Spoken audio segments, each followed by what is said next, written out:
but the problem is that his feed rate exceeded the state of the art that we have today in drag saws that use diamond.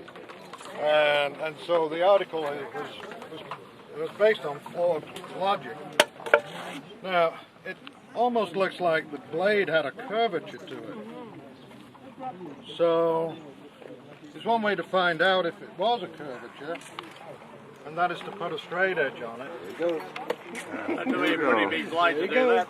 That's probably what that hole is over there where the blade was in. Yeah. So this is Chris testing for flatness of a possible ancient cut surface. But it's actually quite flat. Well, no, it's got a bit of the surface comes out here and then it kicks in. You've got two right cuts in there, there. two different cuts there. Yeah, you got two different cuts. Yeah, it comes down to here. Actually, there's three. It ends there, then it steps out. There's one there, and then it slips out. It appears that when they were actually placing these basalt blocks into the table, they were just kind of slicing off just to make them fit, just to have the top surfaces come together, and just knocking off little pieces here and there. That's an ancient saw cut, you can tell. Because here, you look at that, you can see how the surface could have been pounded by stone to get the surface. But here, that's clearly evidence of some kind of tool like a saw cutting through the material for the top half. This is at the Great Pyramid.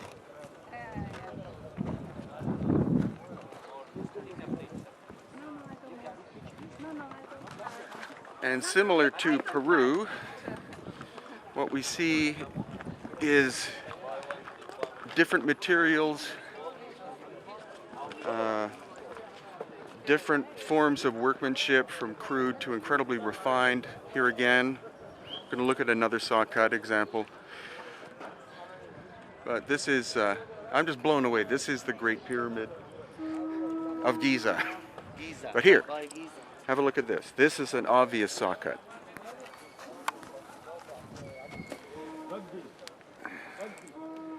See, this is the rough layer, and then this is not only flat-ish, but you can see where the cutter, like the saw or whatever, stopped, because here is where it's broken away.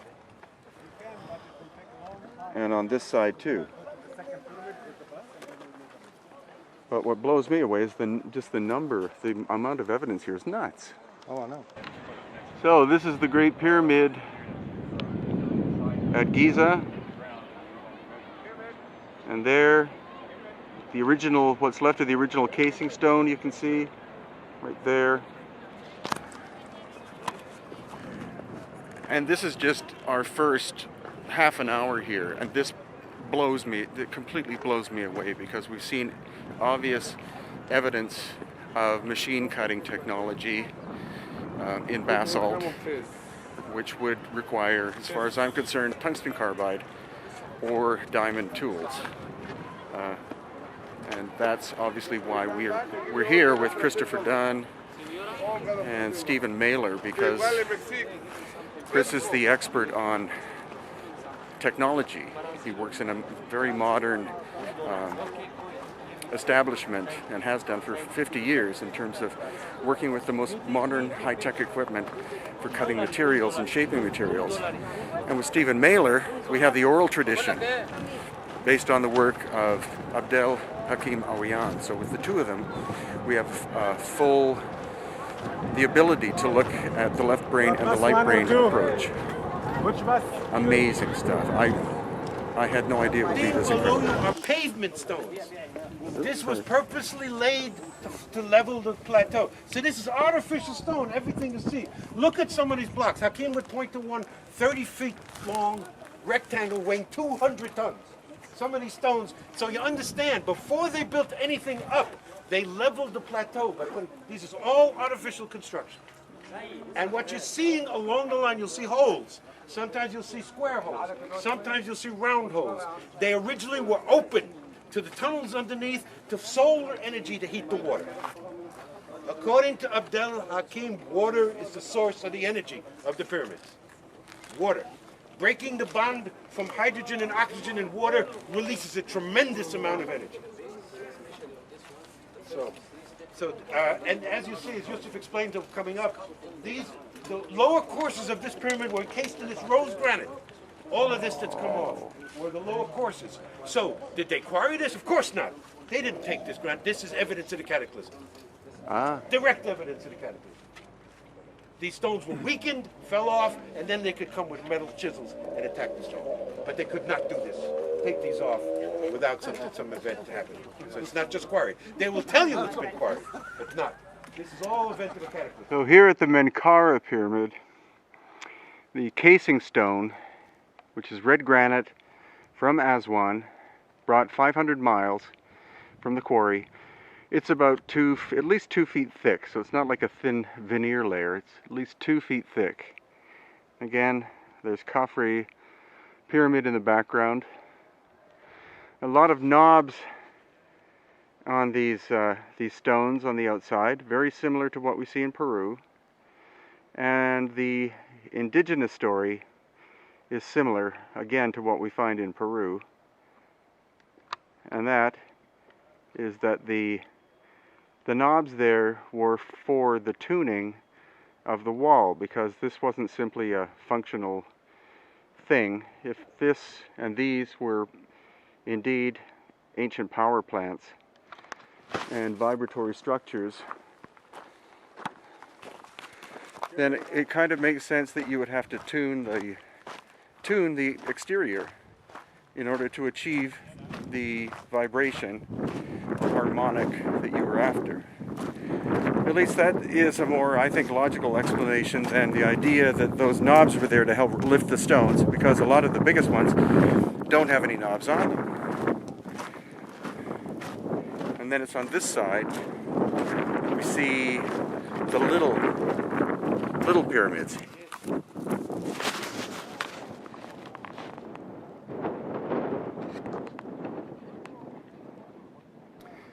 You can clearly see how the entire exterior of granite has been stripped off one of these baby pyramids. Again, the Khafre one here. Oh no, I'm not doing it. And the whole area is strewn with the remains of cannibalization of an ancient structure in ancient areas by later people.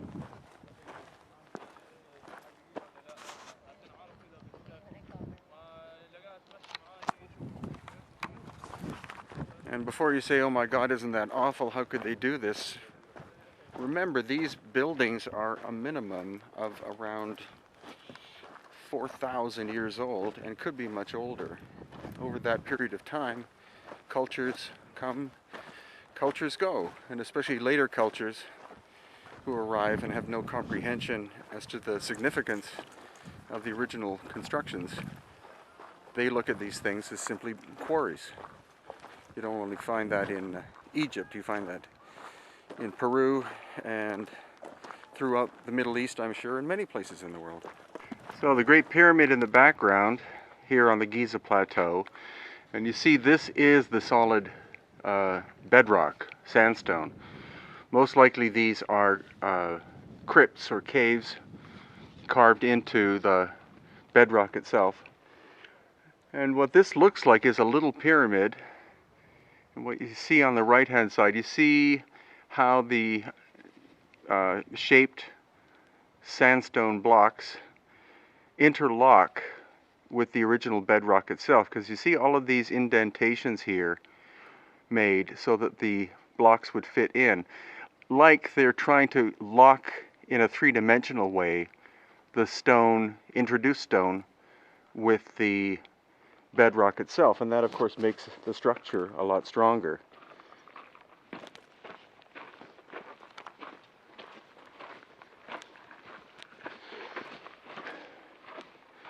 And where we're heading now is towards the Sphinx and Sphinx Temple.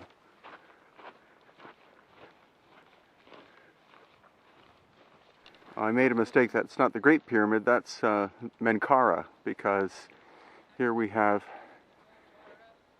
the second pyramid in the background, Khafre, and the Khufu one, the big one, great one here. And with the limestone, you can see that there's no real obvious evidence of mortar in between the limestone blocks. Limestone's not that hard a stone, relatively, but it's a lot harder than these piles of adobe. And the bottom line, of course, is the fact that the oldest construction is the finest. And where we find lack of mortar or cement-like material to glue the stones together, that is the oldest. The newer stuff, as in 2,000 years old, that's where you find mortar. Much more difficult to construct a building without mortar than with, because the stones have to fit perfectly in place. How's that for a view in the background? This is inside the Sphinx Temple, and this block of gray-black granite is perfectly vertically level.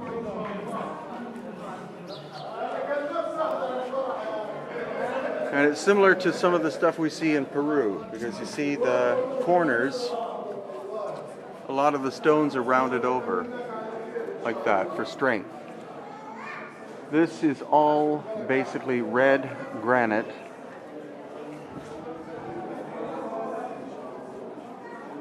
Perfectly level.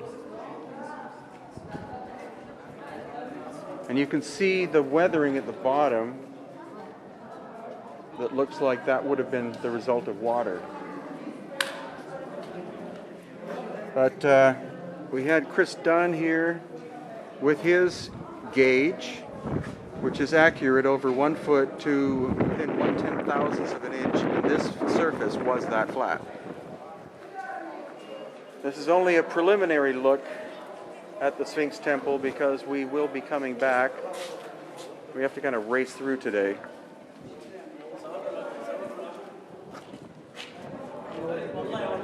But here too, even with the weathered surface, you can see half of a degree off of level. That's because of the it looks like water weathering.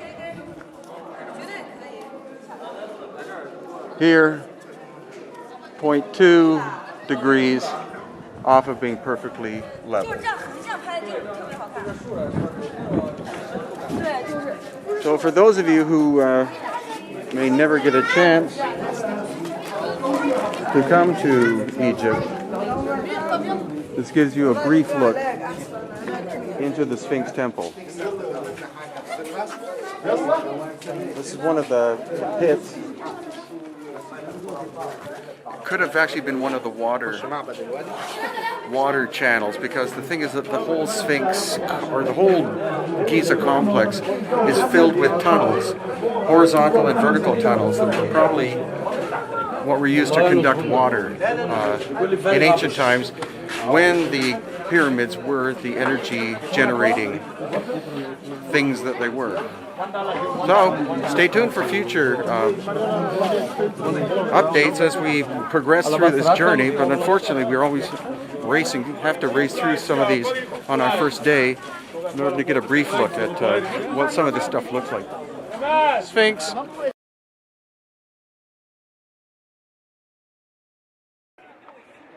Interesting graffiti covered stone wall. How about the fact that you're actually looking at the Great Sphinx of Egypt?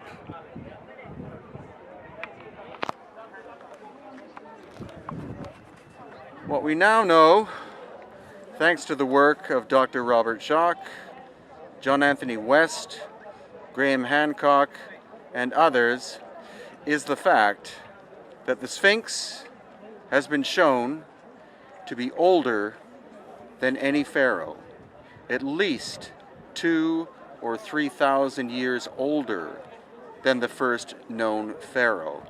So we're looking at a pre-dynastic, pre-pharaonic construction. This, of course, is repair work. And the Sphinx has been repaired over and over and over again.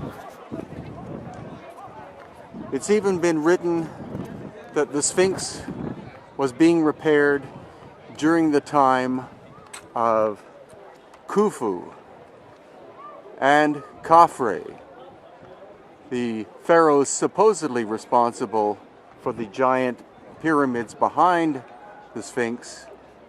But water erosion, as based on the work of Dr. Robert Schoch, as shown here in the Sphinx enclosure, it's water erosion that caused the necessity to repair the Sphinx. The head is not original. It was recarved at least once. And what most people don't know is that the Sphinx was originally simply the head exposed above the plane of sandstone. It was dug out to create the shape of the body. But it wasn't dug out with a bunch of adzes, shovels, and chisels. Cubes were taken out. Giant cubes which wound up being converted into the Sphinx Temple and possibly also the Valley Temple nearby. Okay, we're now going to discuss the erosion on the Sphinx, and we have to give credit to the great Dr. Robert Schoch from Boston University, who first was brought here by John Anthony West in the early 90s and did a detailed study of the erosion of the Sphinx. It was featured in a NBC special, Mysteries of the Sphinx, which was nominated for 2 Emmys and won an Emmy for Best Original Screenplay. As Dr. Schoch explains, limestone is sedimentary rock, forms in sediments under the ocean. It's called nummulitic limestone. It has little seashells, nummullites. So it does not form uniform. Limestone falls heterogeneous, not homogeneous, meaning you could have a hard layer, soft layer, harder layer, soft layer, harder layer, hard layers, harder layer. So what he found is the particular erosion that we see here, some of the hardest layers. He actually mapped the whole stratigraphy of this side, each layer, and its hardness and its durability. So what he found was some of the hardest layers of deposition are the most eroded. So he concluded that it would take rainfall beating at an angle for thousands of years to do this. Not a flash flood, not a flash rainfall. It takes steady rainfall for thousands and thousands of years. The hardest erosion layers are eroded. And it has this particular rounded surface, which Dr. Schoch says is classic water erosion, not wind and sand, which we can see in the 4th Dynasty tombs, cut away, eaten away by the sand. This rolling, rounded is clearly water erosion, and clearly cannot be because of climatic conditions less than 8 to 10,000 years that the climate was here to cause that type of rainfall. That's his conservative estimate. We say well over 10,000 years. Hakim placed the date of the Sphinx at 54,000 years. What also Dr. Schoch found was the erosion in the front of the Sphinx was 8 feet deep. The erosion layer in the back of the Sphinx was 4 feet deep. Not all constructed at the same time. First was the head and the forelegs, then the body and the tail much, much later, thousands of years later. So she's not done it all at the same time, but that obviously the head was done first. And also he concluded that the top layer that you can see was actually the ground level of the plateau. Only what was now the head would have been sticking out. It would have been just a limestone outcropping, originally what you called a yardang. Only the head. And so the head is out of proportion. We know she's been carved back many, many times. According to Hakim's tradition, the original head of the Sphinx was like Sekhmet or Tefnut, if we see her in images, a lioness-human combination. I believe it's been recarved back by who was called Menes Men Aha, carved it in face of his mother, black African woman. But clearly the erosion is the smoking gun. This cannot be caused by wind and sand. This is classic water erosion, at least 10,000 years old.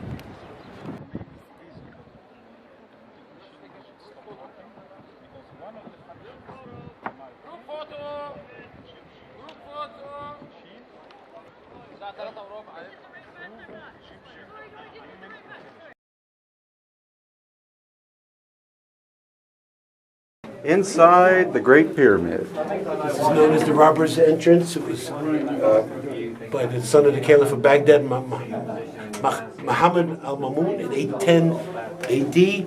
And we're going to the ascending passageway, which is the original structure. Right on. We'll have to squat down 50 feet, Okay. which will give you practice to going into the Gee, thanks a lot. Inside the Great Pyramid. And we are going down into, no? The subterranean chamber is padlocked. Ask Yusuf though, they're not supposed to be open. Okay, Wait till Yusuf comes. okay. This is the ascending. This is the original entrance. This is the ascending passage. And we're hoping we're going to get the key open for the descending passage. So the subterranean chamber has been padlocked, even though we had permission to enter. There's a lock on it. So instead, we're climbing up into the Queen's chamber.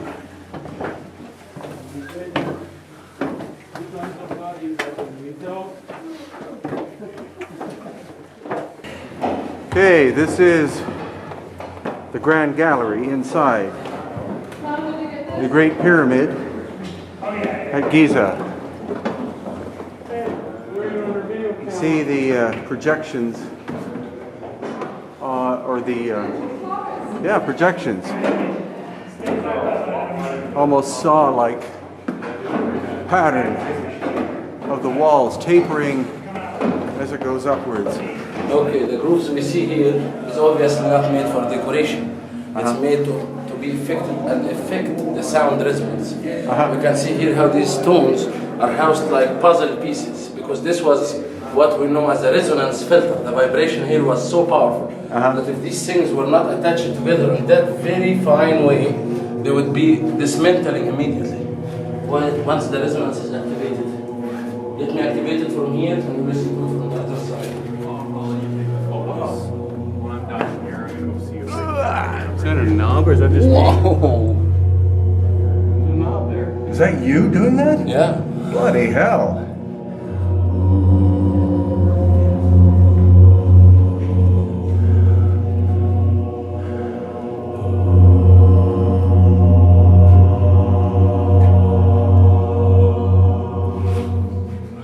I hope you can hear the incredible sonic vibrational experience that this is. That low sound is Yusuf by himself creating that amazing resonance.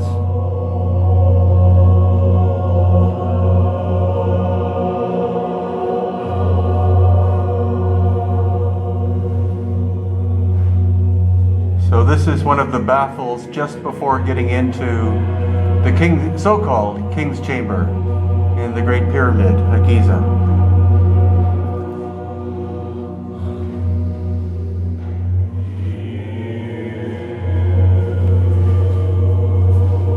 So this is the actual entrance into the King's Chamber. A bunch of people are in here. Whoa. The size of this.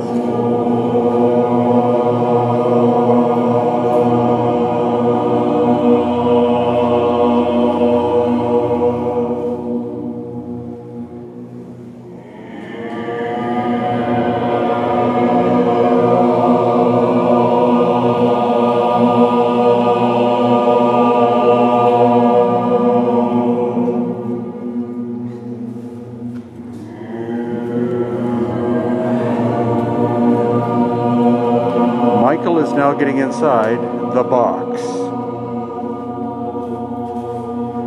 which is solid granite.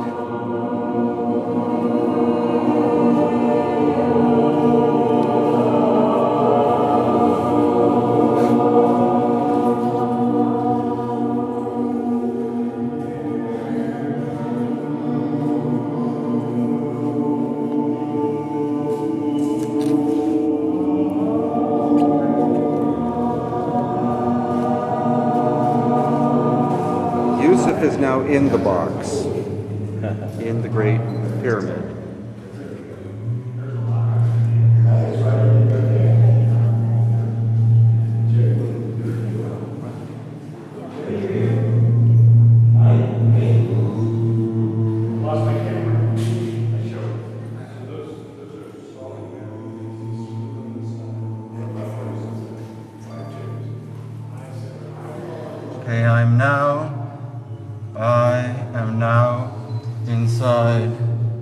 box in the king's chamber. And there's no way you can understand the experience of being in here unless you've actually been in here, because the sound is so complex and so incredible, and how somebody could possibly think that this was constructed as a tomb and not as a acoustical vibrational device, I don't understand.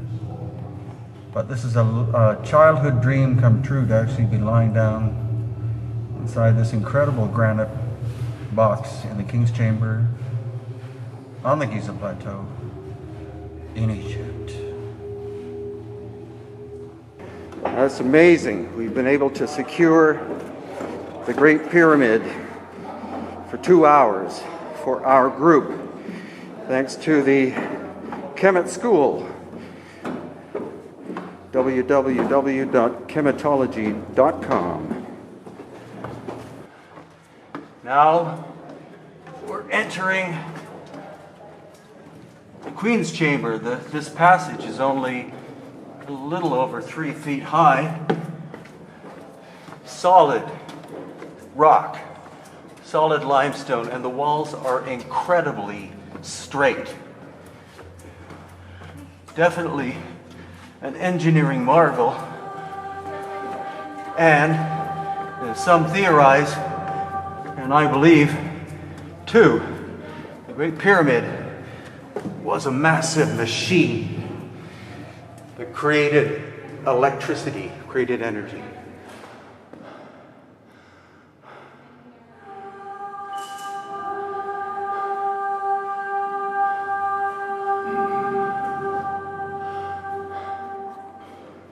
This is one of the shafts in the Queen's Chamber. One on this side, one on the opposite side. We can see evidence of some kind of buildup of material. Of this black is probably not smoke from the fire of the builders, but something else, maybe a chemical reaction that went horribly awry in the Queen's Chamber.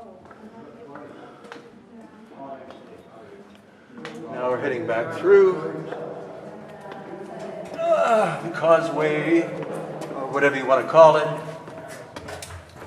that connects the Queen's Chamber back up with the main entrance. As we pass Ernie. How you going, mate? Good, I'm good. Good out. Hello. Hello. Ernie's from Australia. Everybody in Australia, how the hell are you? Heading out. Mustafa! Mustafa! He's not in there. Into the descending passage, which is here. Okay, maybe halfway down now, or a third of the way down, the descending passage into the subterranean chamber. Not as tough so far as I thought it would be. I thought the roof would be, or ceiling would be a lot lower, but anyway, onwards we go. Okay, all the way down now at the bottom of the subterranean chamber. Now I'm sure you're thinking, gee, that didn't take very long. Well, it's because I turned the camera off. It's several hundred feet down, but it's an incredibly straight line. And then this way, this is where it's going to get tougher. This is hands and knees in the sand for about 30 feet maybe, but then it looks like that is the subterranean chamber. So let's see what it looks like. Okay, John, this is the entrance into the subterranean chamber. I'll try to do some measurements after we get a very rough estimate of what it is we're looking at. This is where the floor drops down, and there is a square shaft in here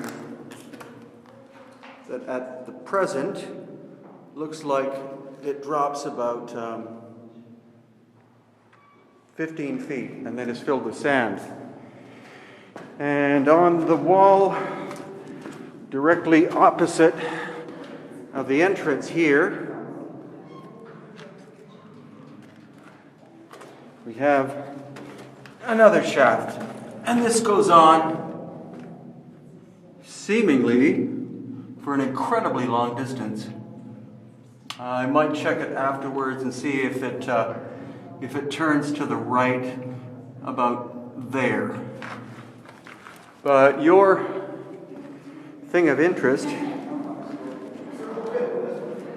is up here.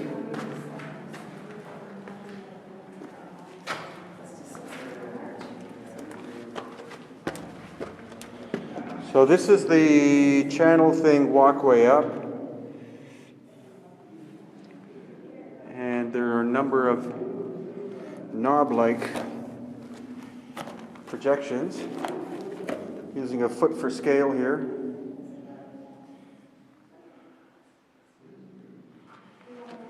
And then this side, I think this is what you're interested in. Unfortunately, all the light bulbs are gone. It's a pretty rough surface. I'll do in steps out from the wall here. Again, the entrance is over there, and I'm in the almost opposite corner. So I'll do steps. My foot is about a foot. So one.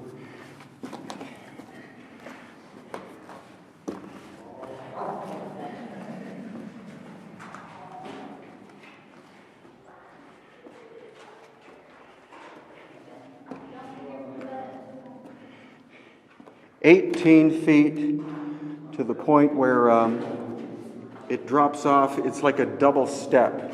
From the ground up to this level, and then up to this level, where it goes across to there. So 18 feet plus 1, 2, 3, about 4 feet, the first step, and then a drop down there of about 3 feet. It approximately fills half the room. We don't have a long tape measure. But anyway, try to get some pictures. This is the inside of this projection thing in the corner opposite the entrance, with quite an interesting blob in the middle. And then the wall is here, and then this is where it starts. It's approximately, again, I'll get measurements. Hopefully it's approximately 2.5 feet from the wall. So, having just descended the descending passage into the subterranean chamber, we walk out through the cavern that was created by the Turks, I think, by blowing it up. And that was our visit to the incredible here.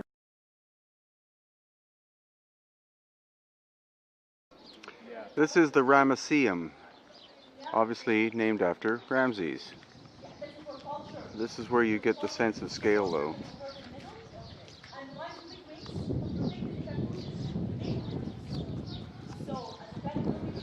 An important point that Stephen Mailer pointed out is if you look at the carvings on the left, they're different from the carvings on the right. Carvings on the left may be older. The carvings on the right are deeper, and they were most likely done for Ramses because there was a tendency during certain periods to deface the names of older so-called pharaohs. And so Ramses wanted to make sure, or his priest maybe wanted to make sure, that his name and all the writings about him were kept almost forever, and it would be very difficult to deface something that was so deeply cut into the stone like this.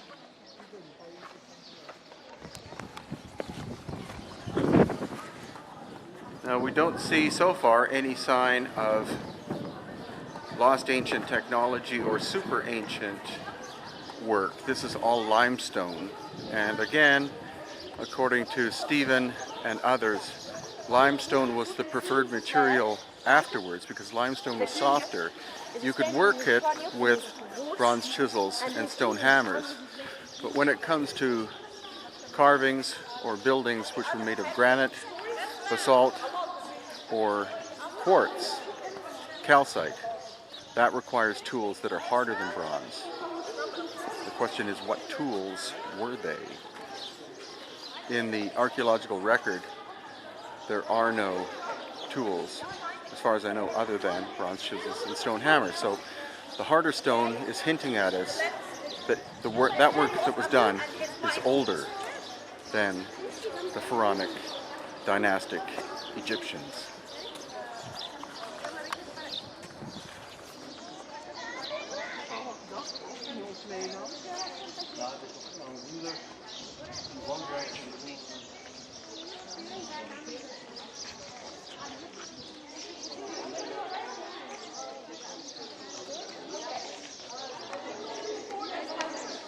And like at any ancient site, you see different time periods existing. This, according to Yusuf Awiyan, is dynastic period. Again, they were working with limestone. Limestone is not very hard, so they could work it with bronze chisels and stone hammers. But these sculptures are granite. Granite is much harder, could not be properly shaped, especially not fine detail, with bronze chisels, stone hammers, and sandpaper. And possibly even more curious are the presence of the keystone cuts, which we find in different parts of the world, but they're most famous here and also in Peru and Bolivia. Keystone cuts for bronze or some kind of metal would be put in there supposedly to hold the stones together. But what you'll notice about these ones is you can see the tools that were used, chisels. So these are not especially sophisticated examples of them, but they're present nonetheless.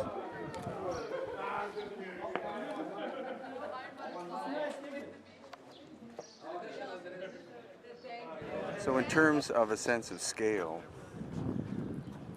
again, this is the statue, or part of the statue. This is part of his head and his ear, and then coming down that way, his shoulder.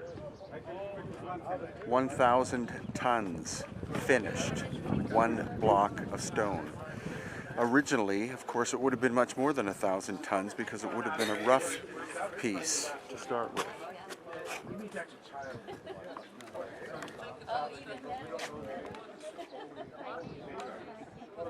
Put your back into it.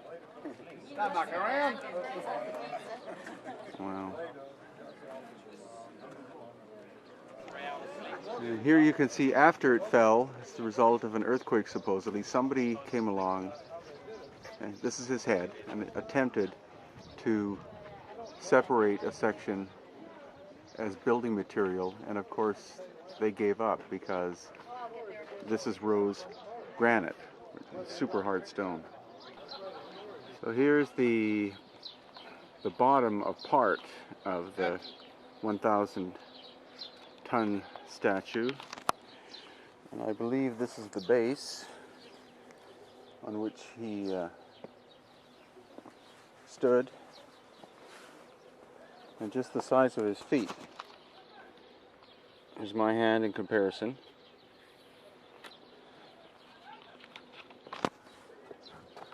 Or 1 foot compared to a foot.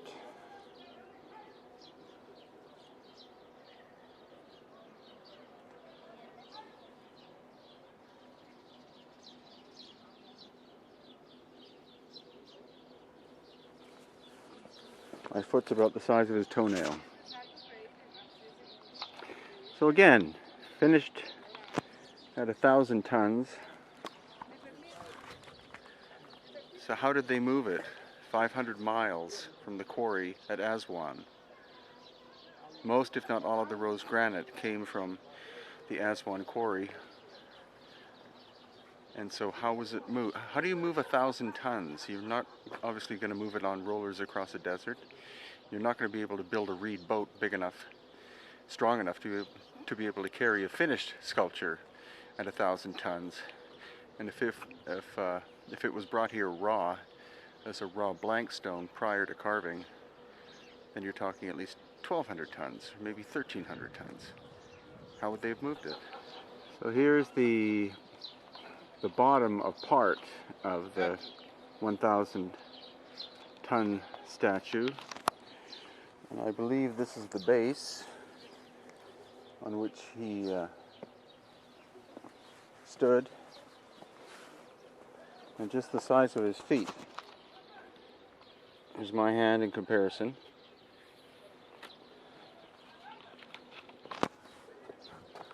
Or 1 foot compared to a foot.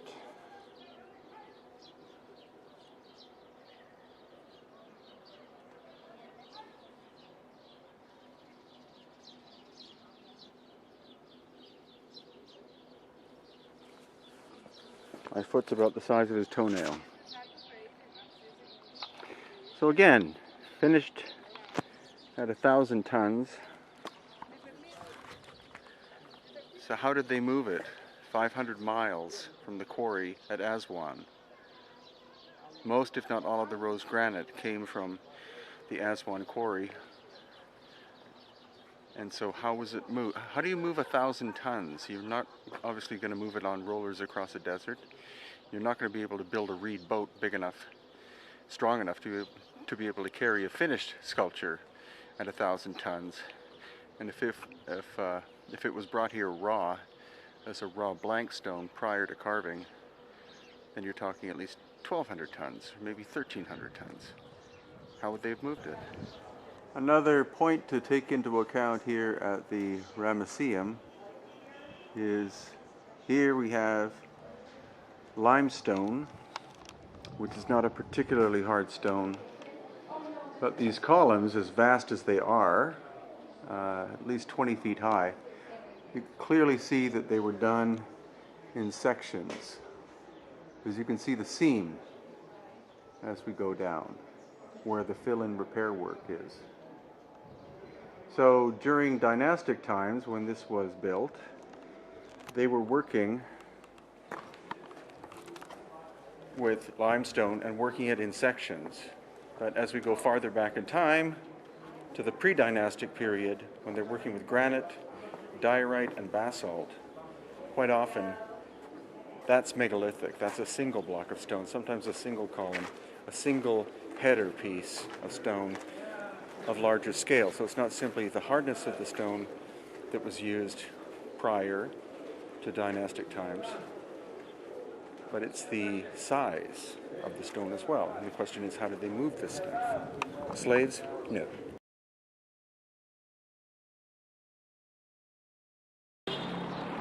These are the colossi of Memnon.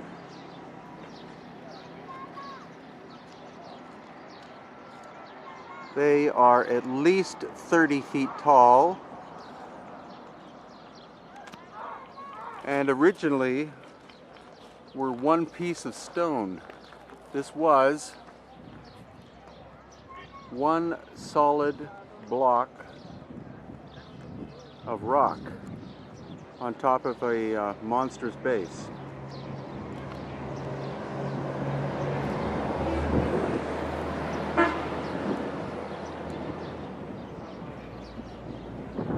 Now the thing is that just because there are hieroglyphics on them, it doesn't necessarily mean that the hieroglyphics were done at the same time that the carving, shaping of these massive sculptures were done. So to date, the colossi based upon the hieroglyphics that are on them could be very well an erroneous thing. I think they're far older. I think these are from the pre-dynastic Comitian period, And God knows how they move the damn things. Hundreds of tons, if not more. But I'll have to find out exactly how much they originally weighed.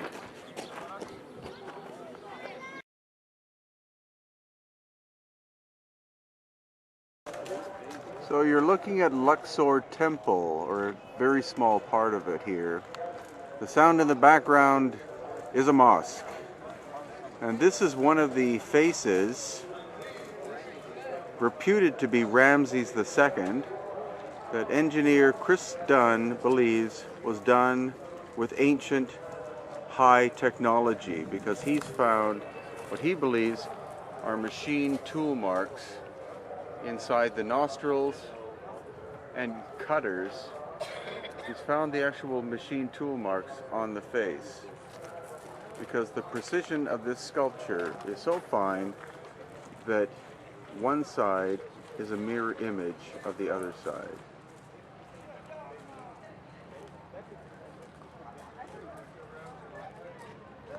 And right next to this head of Ramses is an incredible obelisk.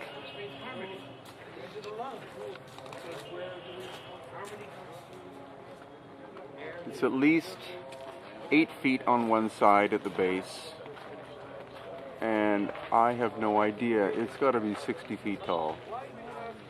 Made of rose granite, brought from the quarry at Aswan.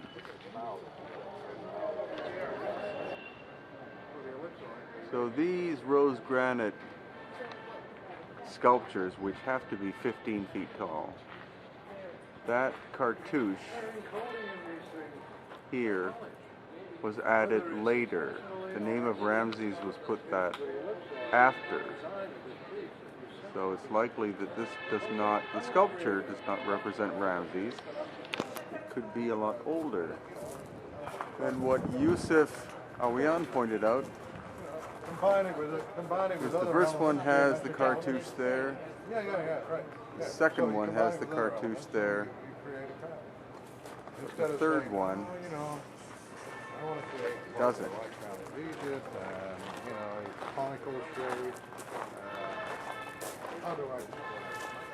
So you see, there's the cartouche with his name on it. Next to it is a dagger, but here the dagger's in the way of where it would be. So that's another sign of the great possibility that the hieroglyph does not name the original sculpture itself, but was added afterwards, and possibly long after the carving was done. Copper chisels and stone hammers cannot achieve this work.